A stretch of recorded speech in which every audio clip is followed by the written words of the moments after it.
El Señor les bendiga. Amén.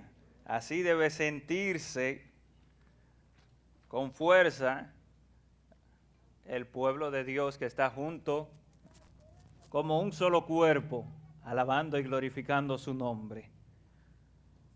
En esta mañana, si usted se dio cuenta, Dani leyó un versículo de la palabra del Señor. ¿Alguno se dio cuenta cuál fue que él leyó?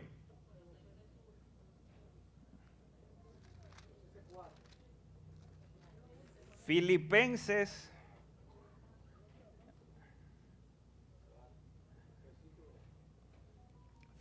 capítulo 4, versículo 8. Yo creo que lo leamos nuevamente. Filipenses en su capítulo 4, el versículo 8. Por lo demás, hermano, todo lo que es, ¿qué cosa? Todo lo que es,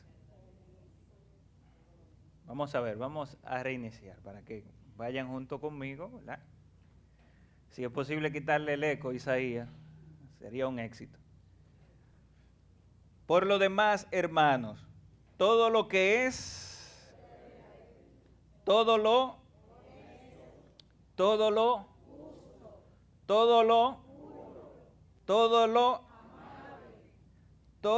que es de buen nombre, si hay virtud alguna, si algo digno de alabanza, en esto pensad.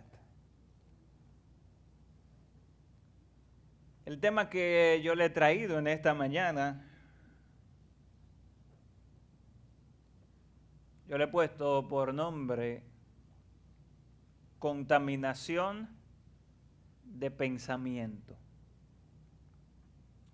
El 10 de octubre del 2016, en el periódico de España, El País, salió un artículo de opinión donde su título decía polución psíquica, o en otras palabras, la contaminación del pensamiento.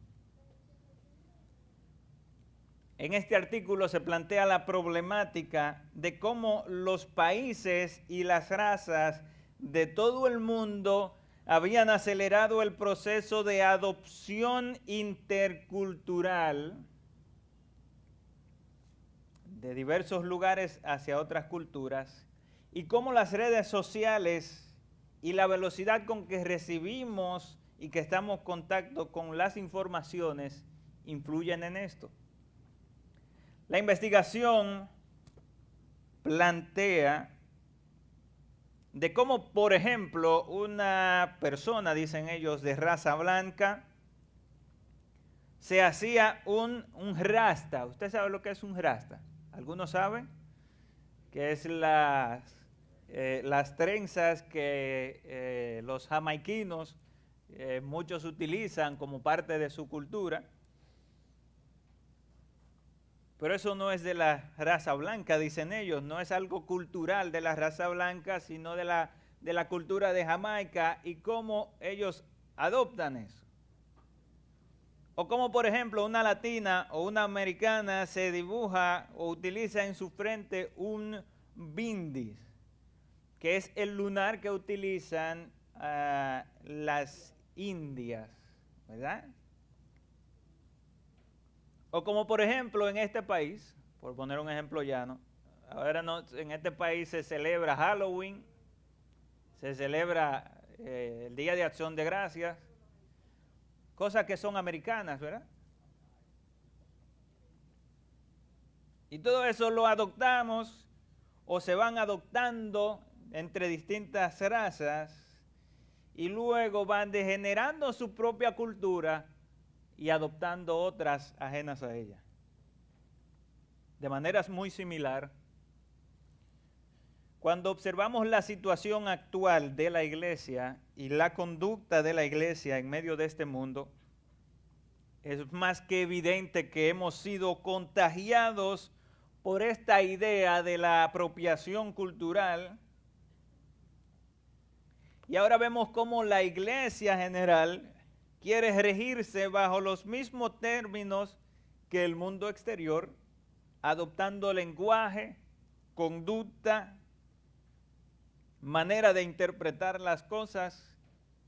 Y esto ha dado como resultado una debacle en las relaciones interpersonales entre los hermanos, la aparición de dificultades, de divisiones por imposiciones de ideas de unos con otros, y donde los miembros de un mismo cuerpo ahora buscan su propio interés por encima de los intereses colectivos de la iglesia. Pero esto pareciera nuevo,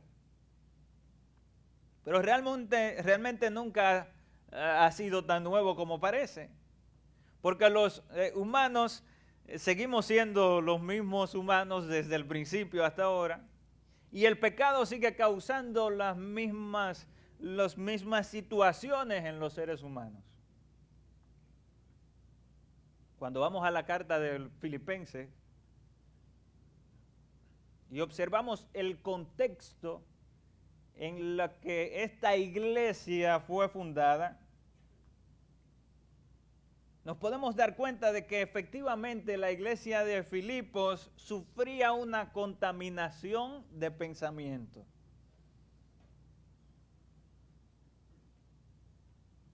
La ciudad de Filipos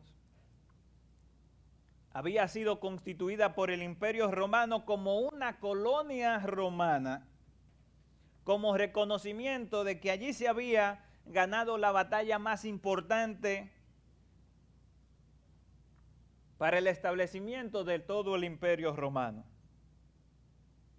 Por esta razón, la nacionalidad romana, que en aquel tiempo era una de las nacionalidades más importantes y que solo se conseguía o por nacimiento o porque usted fuera a la guerra a defender a Roma y ellos lo condecoraban y le daban la nacionalidad.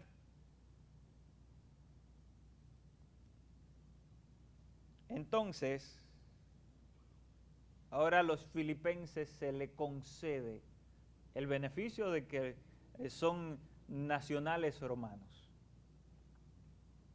Y esto es muy interesante porque entonces los filipenses comenzaron a adoptar las cosas de Roma, adoptaron sus leyes, adoptaron su estilo de gobierno, adoptaron el estilo de vida de Roma, una vida lujosa, incluso adoptaron su lenguaje como lengua oficial. Y ahora el empeño de los filipenses era sacar en cara, por decir en buen dominicano, de que ellos eran nacionales romanos y que por tanto ellos eran superiores a los demás. Por ejemplo, cuando vamos al libro de los Hechos, en el capítulo 16, en el versículo, vamos a ver, versículo 20 y 21, allí se desenvuelve algo interesante. El apóstol Pablo junto con Silas han estado allí en la ciudad de Filipos y han liberado a una muchacha de un demonio de adivinación que tenían. Y los padres arman una revuelta y levantan al pueblo. Y en el versículo 20 dice que presentándolo a los magistrados dijeron: estos hombres, siendo judíos, alborotan nuestra ciudad y enseñan costumbres que no nos es lícito recibir ni hacer. Pues, ¿qué cosa? Nosotros somos romanos. ¿Me entiende? Sus pensamientos, su mente, su conducta se había contaminado adoptando un estilo de vida de vanidad, de enorgullecerse de algo que no era propio de ellos, de desvalorizar las cosas que le pertenecían a ellos. para darle valor a lo que no le pertenecía. Y así podríamos entonces observar el patrón de conducta de lo que los filipenses habrían adoptado. Cuando vamos a la carta de Filipenses, donde hemos leído el texto, vemos que internamente esta iglesia entonces estaba experimentando el mismo estilo de vida, porque sus mentes se habían contaminado y esto había entonces afectado la armonía, la convivencia entre los hermanos de aquella iglesia. Por ejemplo, cuando vemos el llamado que el apóstol Pablo le hace a la iglesia en el capítulo 1, versículo 27, a la iglesia de Filipenses, de que se comportaran, dice el versículo 27, solamente que se comporten como es digno del evangelio de Cristo. Un llamado a que observaran qué conducta, qué comportamiento tenía la iglesia en aquel lugar. O por ejemplo en el capítulo 3, versículo 16, hay un llamado del apóstol a los hermanos filipenses de que sientan una misma cosa, de que se unifiquen en un sentir, que sigan una misma regla, una muestra de que estaban divididos. O por ejemplo en el capítulo 4, en el versículo 2, hay un ruego del apóstol Pablo a Evodia y a Síntique. ¿Qué dice el texto del versículo 2? Que sean de un mismo sentir en el Señor. Esto no es más que la evidencia de que el estilo de vida individualista de los romanos y orgullosa habían afectado el desenvolvimiento de la iglesia local. El apóstol Pablo le hace un llamado a los hermanos a que debían renovar sus pensamientos contaminados por el mundo para enfocarlo a lo que era verdadero, la persona y la obra de Cristo. Por eso cuando vamos al capítulo 2 de la misma carta, observamos que Pablo llama a contemplar la maravilla de la obra de Cristo a través de la cruz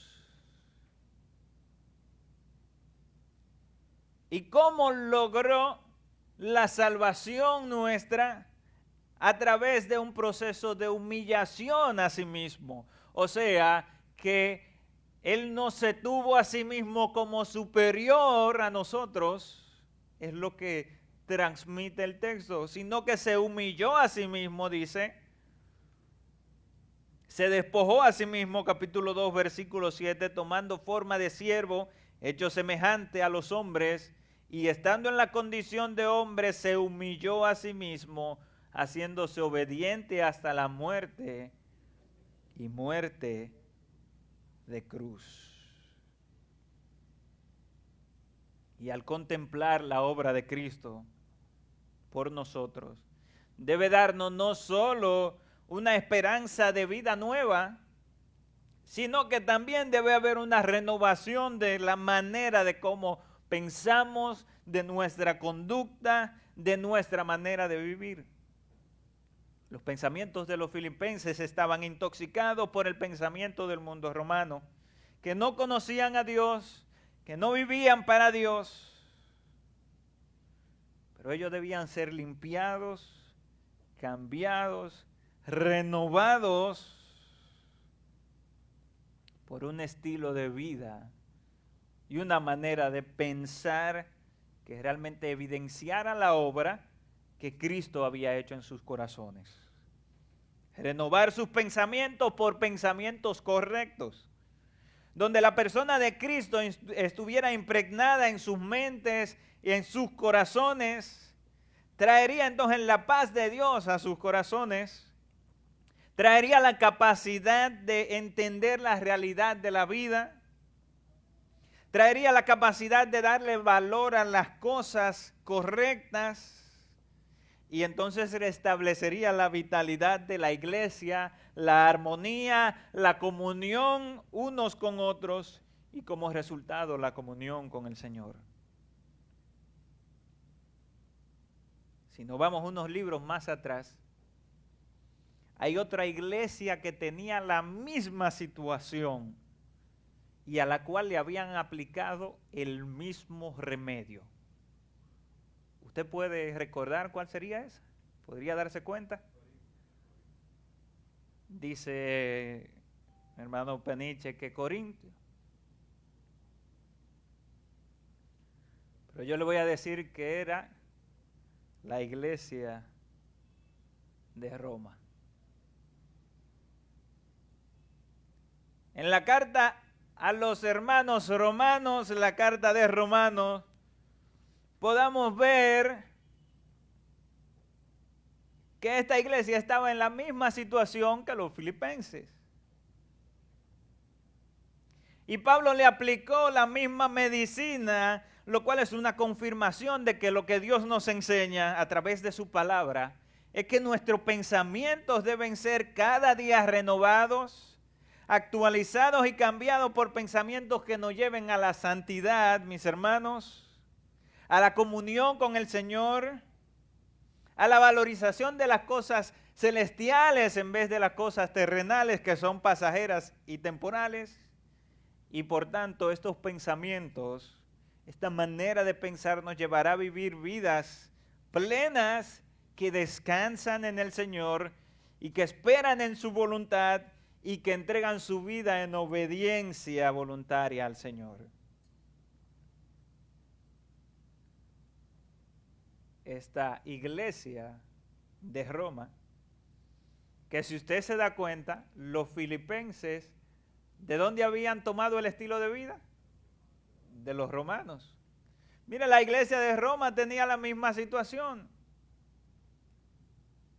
Y en el capítulo 12 de Romanos, un texto que todos conocemos, que podemos decirlo de memoria, capítulo 12, versículo 2 de Romanos, ¿qué dice el texto? Os ruego, por la misericordia de Dios, versículo 2, que no os conforméis a este siglo, sino ¿qué cosa? Transformaos por medio de la renovación de ¿qué cosa? De nuestro entendimiento.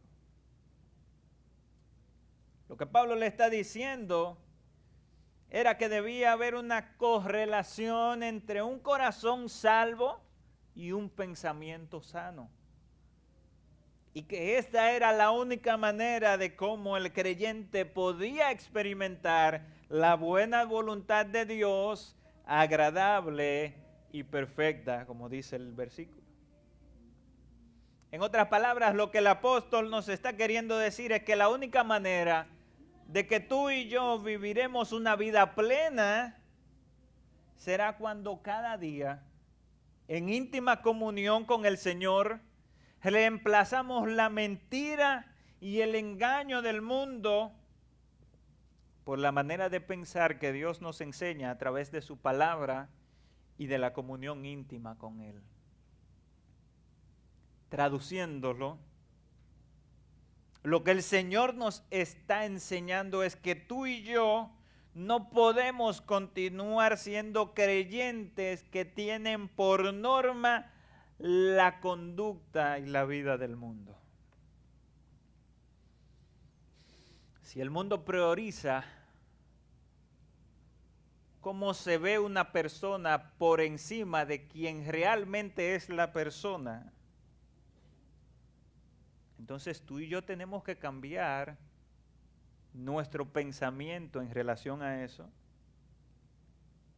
y comenzar a valorar, a priorizar, a ver el carácter, la persona misma antes y por encima de cómo viste, cómo anda, cómo se ve.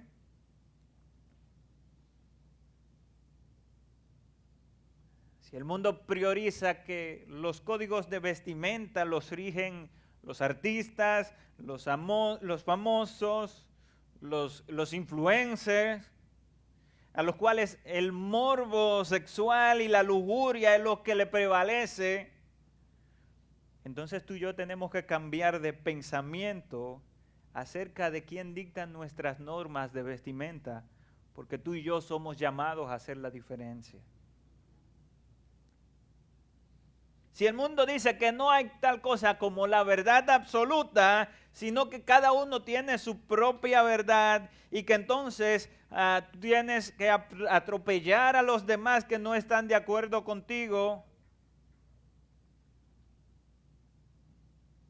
entonces tú y yo tenemos que cambiar nuestros pensamientos para que la palabra de Dios sea la que nos enseñe la verdad absoluta. Lo que el Señor está diciendo, mis hermanos, es que nosotros tenemos la responsabilidad individual de velar cuáles son las fuentes que están estableciendo nuestras reglas de pensamiento y conducta. Voy a repetir esto. Tú y yo, tú tienes la responsabilidad de cuidar y de velar cuáles son las fuentes de las cuales estás estableciendo tus reglas de pensamiento y de conducta. En el artículo que mencioné al principio, uno de los temas que los investigadores observan es cómo la velocidad de la cantidad de información que recibimos a través de todos los medios actuales nos han incapacitado acerca de la capacidad de decisión de cuáles fuentes son seguras y cuáles no. Voy a repetir esto también para que se entienda. Estos investigadores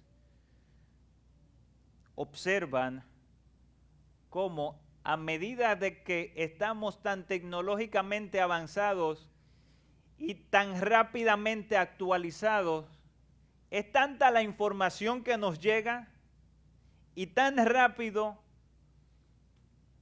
que estamos mostrando un patrón de que nos es imposible seleccionar entre las fuentes buenas de información y las fuentes malas. Mis hermanos, esto es un llamado de atención a nuestras vidas. Porque si la palabra de Dios y Dios no está siendo la fuente de nuestra conducta, de nuestra manera de pensar y de vivir y de experimentar las cosas, entonces el mundo a través de sus medios es quien lo están haciendo. Y esto no es un problema tan simple como parece, porque desde el siempre el mundo y su sistema ha estructurado todo para que percibamos las cosas del sistema del mundo como buenas y las normalicemos. Esta era la función de la valla publicitaria enorme donde un apuesto vaquero sobre un caballo invita a hacer uso de un producto que más abajo decía que es perjudicial para la salud. O las miles de películas y series y novelas realizadas con un guión específico para mostrar que la infidelidad es algo normal y que no es nada, no pasa nada, que las malas conductas, que la actitud rebelde, que el consumo de drogas,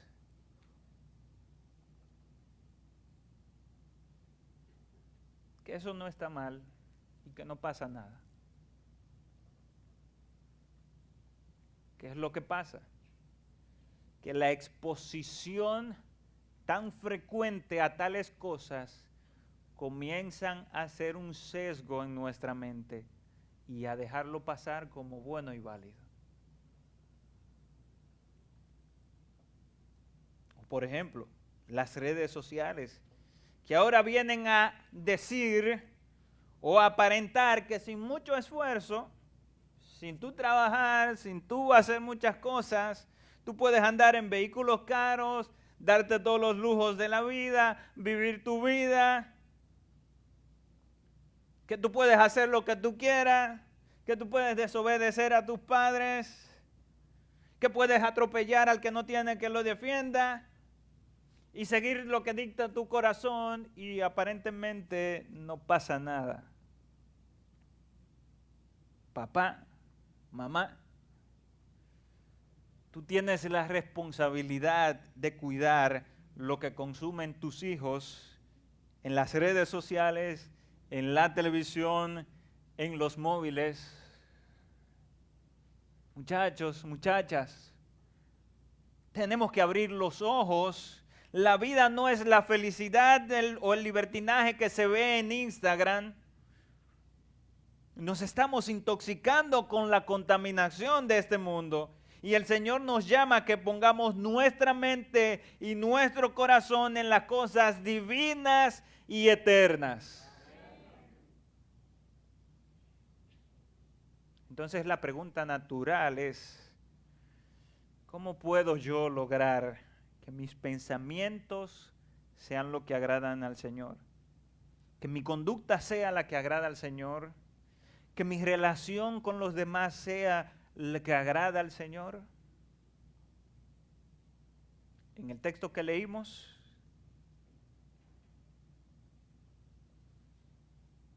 nos va a indicar qué debemos hacer para reemplazar los viejos pensamientos, las viejas costumbres, la manera como hemos estado viviendo.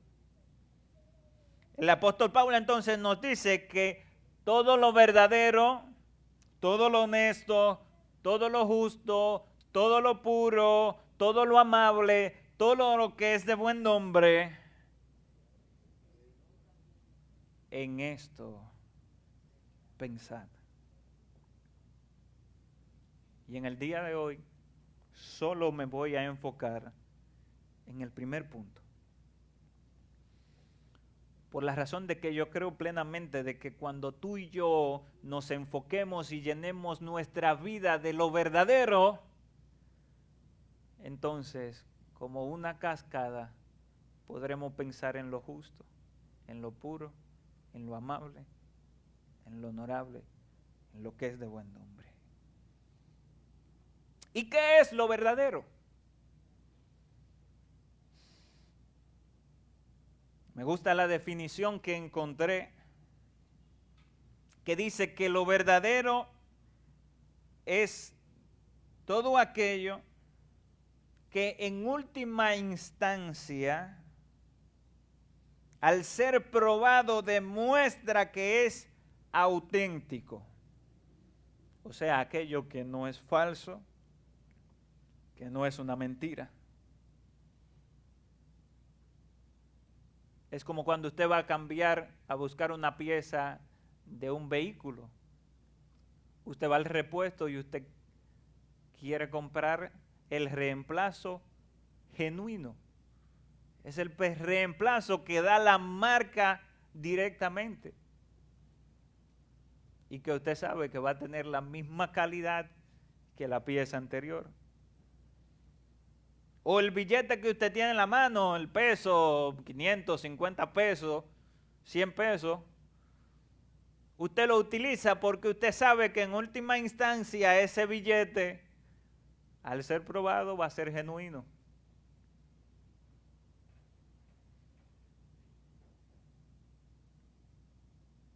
La única persona y el único lugar que nos puede garantizar de que efectivamente al ser probado es la verdad, es Cristo y la palabra de Dios. No hay otra cosa bajo el cielo en el que podamos efectivamente encontrar la verdad acerca de nuestras vidas, acerca de nuestras relaciones interpersonales, acerca de nuestro pasado, presente, futuro, acerca de nuestra realidad, acerca de Dios, solamente su palabra puede entregarnos la verdad absoluta. Lo que Pablo está transmitiendo es que debe haber una sustitución de la fuente desde donde nutro mi mente, mi corazón, que yo debo identificar desde donde yo he estado absorbiendo los conceptos de la vida, de la verdad, de las emociones, para redefinirlos y redirigirlos a la fuente verdadera, que es Dios y su palabra. Por eso nos dice en el Evangelio de Juan que conoceréis la verdad y la verdad os hará libre. Porque el ser humano ha estado esclavizado por los siglos de los siglos bajo la mentira del mundo, engañado por el pecado. Y solamente la verdad de Dios puede librarlo. Pero la verdad no solo me libera del pecado para arrepentimiento, sino que también me libera de los conceptos erróneos acerca de la vida que el mundo y el pecado me han hecho creer que son los válidos. Por eso es que Pablo en el capítulo 1, versículo 9 de Colosenses, le dice a los hermanos allí que su oración incesante es para que ellos crezcan en el conocimiento de la voluntad de Dios en toda sabiduría e inteligencia espiritual. Cuando nos llenamos de la palabra de Dios, conocemos entonces cuál es su voluntad y nuestros pensamientos entonces pueden ser dirigidos a lo que es verdadero. Y hay muchas cosas en las que debemos pensar lo verdadero en nuestras vidas. Por ejemplo, usted y yo, mi hermano, estamos llamados a pensar lo verdadero acerca de nosotros mismos. Si vamos a Romanos nuevamente, el mismo capítulo 12.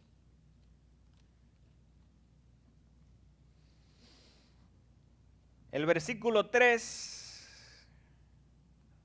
dice allí, digo pues, por la gracia que me es dada, a cada cual que está entre vosotros, que no tenga, ¿qué cosa? Más alto concepto de sí que el que debe tener, sino que piense de sí con cordura. La traducción viviente lo escribe, ninguno se crea mejor de lo que realmente es, sino piense de manera realista al evaluarse a ustedes mismos.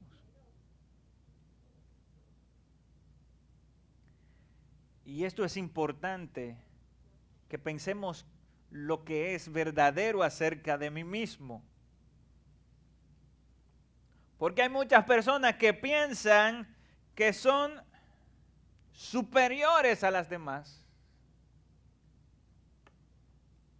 Y piensan que a ellos hay que rendirle pleitesía, porque ellos son los que llevan las mejores ideas, porque ellos son los que son sobresalientes en el área laboral, son sobresalientes en los estudios.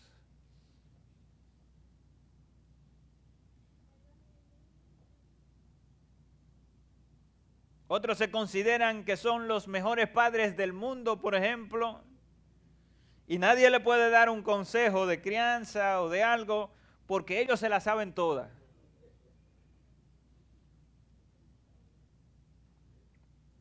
Otros tienen una capacidad de convencimiento, algo que le llaman la verborrea.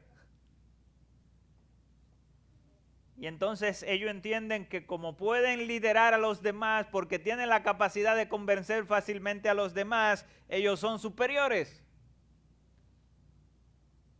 Y muchas veces andamos por la vida olvidando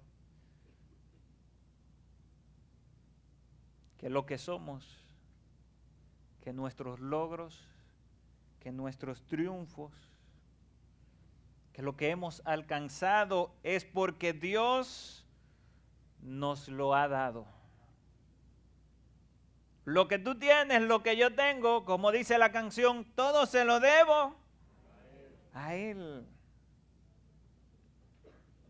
No porque haya algo superior en nosotros mismos a los demás. Y es necesario que nosotros entonces pensemos adecuadamente acerca de nosotros, porque cuando andamos de esa manera, entonces tenemos un corazón ingrato, porque en última instancia, no agradecemos a Dios ni le reconocemos a Él en nuestros logros, sino que pensamos que es por nosotros mismos. Y aunque este versículo no habla de lo que habla es de los que se creen superiores, pero yo entiendo que también hay hermanos que necesitan pensar correctamente de sí mismos porque se sienten inferiores a los demás.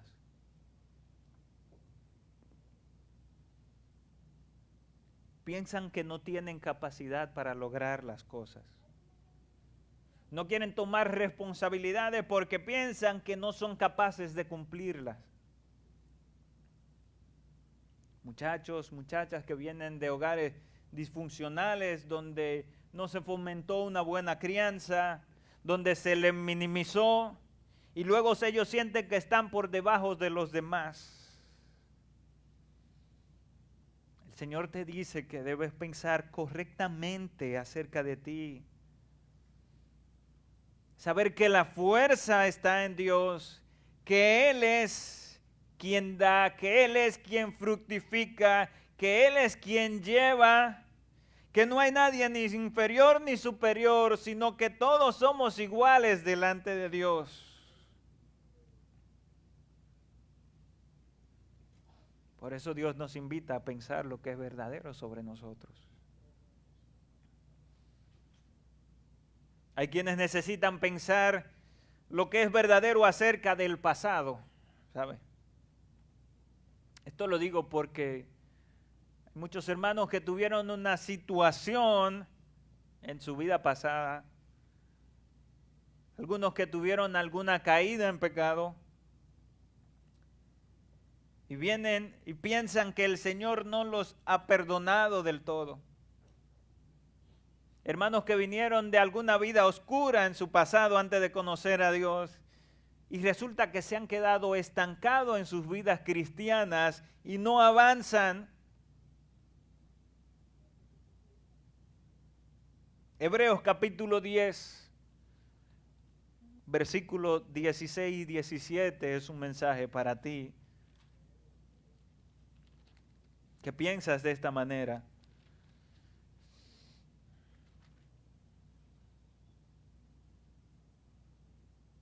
Desde el versículo 15 nos atestigua lo mismo el Espíritu Santo, porque después de haber dicho, este es el pacto que haré con ellos, después de aquellos días, dice el Señor, pondré mis leyes en sus corazones y en sus mentes las escribiré.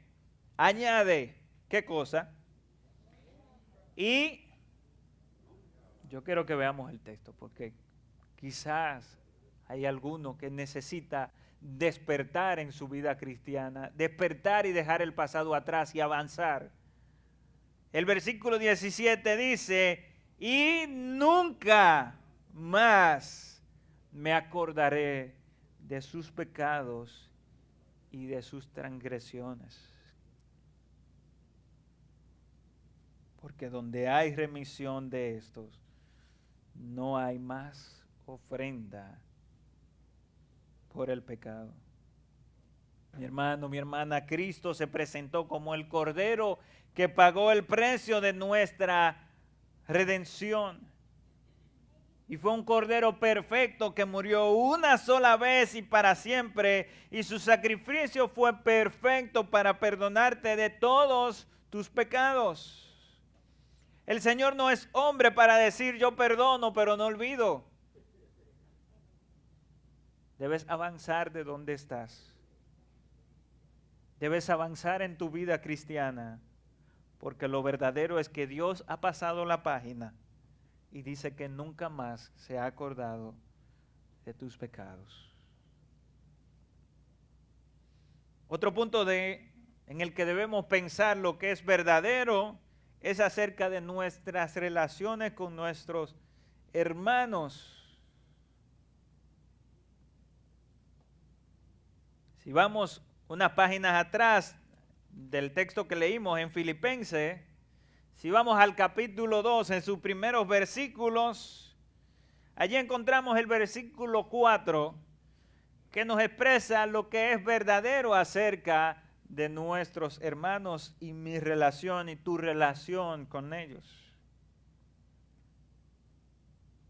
Dice el versículo 4 del capítulo 2 de Filipenses: no mirando cada uno por lo suyo propio, sino cada cual por lo de los otros. Esa es la razón por la que hoy en día hay tantos divorcios. Esa es la razón por la que las amistades duran tan poco. Esa es la razón por la que no hay buenas relaciones entre las personas. Porque cada uno se quiere enfocar en lo mío propio.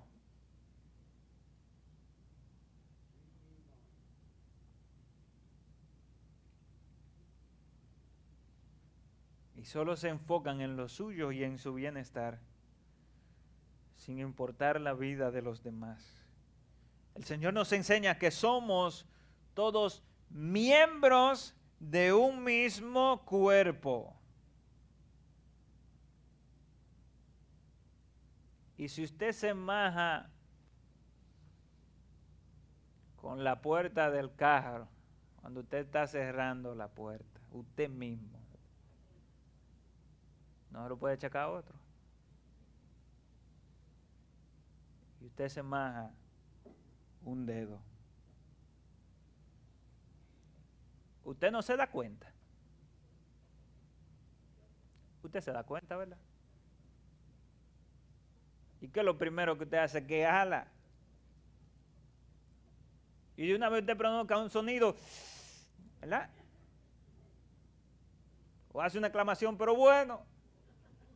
Y tira la mano para abrir la puerta. Pero usted se ha encogido cuando, ¿verdad? Y usted dura rato sintiendo lo que sucedió. Pero fue solo un dedo que usted se machacó. Mire, usted y yo somos miembros del cuerpo de Cristo. Y nosotros estamos llamados y debemos saber lo verdadero a esto. Lo que le pasa a uno, tengo yo que sentirlo porque somos parte de un mismo cuerpo.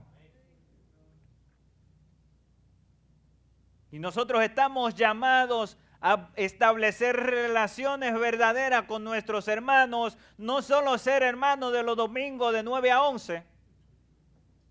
Y luego me voy y mire, tengo que hablarlo en verdad, porque este tema a quien primero me afecta, me impacta, es a mí.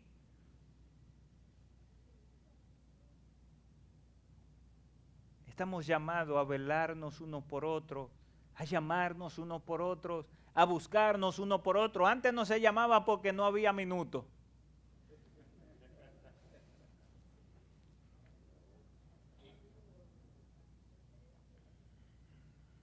Está difícil ahora usted decir que no tiene minuto. Porque como mínimo, tiene un bono de internet de un día ilimitado. Por poner un ejemplo. Siempre está conectado, siempre tenemos WhatsApp en la mano o Telegram o no sé qué aplicación usted utilice. Siempre tenemos la facilidad de conectarnos, comunicarnos, escribirnos. Pero yo mismo me doy cuenta de que aún estamos enfocados más en nuestra comodidad. Aún no entendemos que debemos tener las cosas de los demás de igual importancia que las nuestras. Por lo tanto, yo no tengo que esperar que sea un hermano que me llame a mí para entonces yo saludarlo. Yo tengo que ser el promotor de las relaciones verdaderas los unos con los otros. Usted tiene que ser el promotor de establecer relaciones con los hermanos.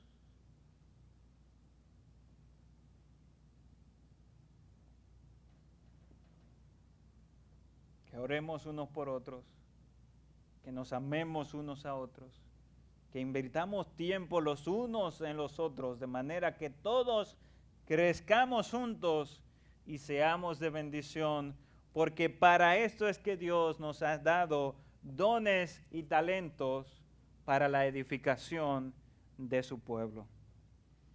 Así que cuando entendemos y pensamos en lo verdadero, pensaremos en nuestros hermanos y en cómo podremos serles de bendición, en cómo podemos crecer juntos para la gloria de Dios.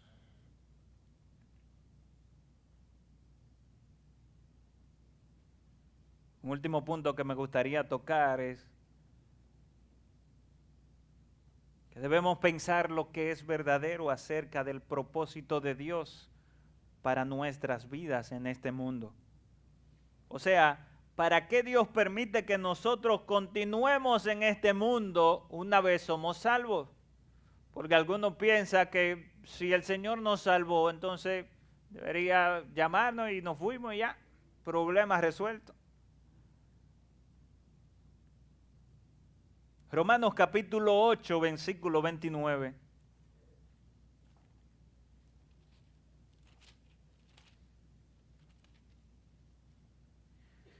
Dice, desde el versículo 28 voy a leer, y sabemos, a esa parte sí se la sabe usted, y sabemos que a los que aman a Dios, todas las cosas le ayudan a bien, y ya.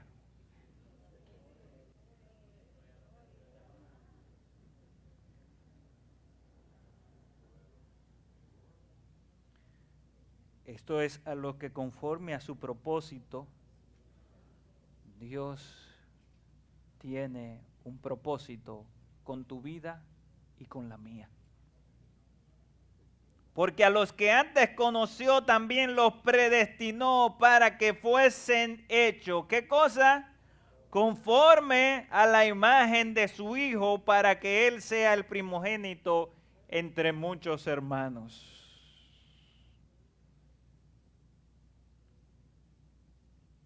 Hay muchos hermanos que les es difícil entender por qué las diferentes situaciones de la vida nos suceden. Hay muchos que se preguntan por qué tantas dificultades, por qué tantas aflicciones, por qué tantas enfermedades. Mi hermano, mi hermana, la razón de cada sufrimiento, de cada enfermedad, de cada vez que sucede algo, de cada dolor, es que Dios te ha escogido a ti y a mí con el propósito de implantar en nosotros la imagen de su Hijo Jesucristo. Y cuando usted y yo entendemos lo verdadero acerca de esto, entonces las pruebas y las dificultades del diario vivir no nos traerán pensamientos de duda, no nos traerán pensamientos de preocupación, más bien nos traerán pensamientos de gozo verdadero al saber que lo que está sucediendo en ese momento, en esa situación, es que Dios está obrando en tu carácter y en mi carácter para que tú y yo seamos hechos como el precioso carácter de su Hijo Jesucristo. Así que ya no hay lamento, ya no hay queja, sino un gozo sublime y paciente en Cristo nuestro Señor. Por esa razón, el versículo 9 del capítulo 4 del texto que leímos en Filipenses, dice que habiendo pensado en lo verdadero, algo que ya había moldeado el apóstol Pablo en ellos, la voy a leer textual. Filipenses, vaya conmigo. Capítulo 4, versículo 9. Lo que aprendiste y recibiste y oíste y viste de mí, esto haced. ¿Y qué cosa? Léalo. Y el Dios de paz estará contigo y conmigo. En esta mañana la invitación al pueblo de Dios es que renovemos nuestros pensamientos, nuestros corazones, que nos desintoxiquemos de este mundo y renovemos nuestra mente a la espera del regreso de nuestro Señor y Salvador Jesucristo. El Señor quiere que su iglesia le viva, le experimente y le espere pensando y descansando en su verdad y en sus promesas que son fieles y verdaderas. Que el Señor les bendiga.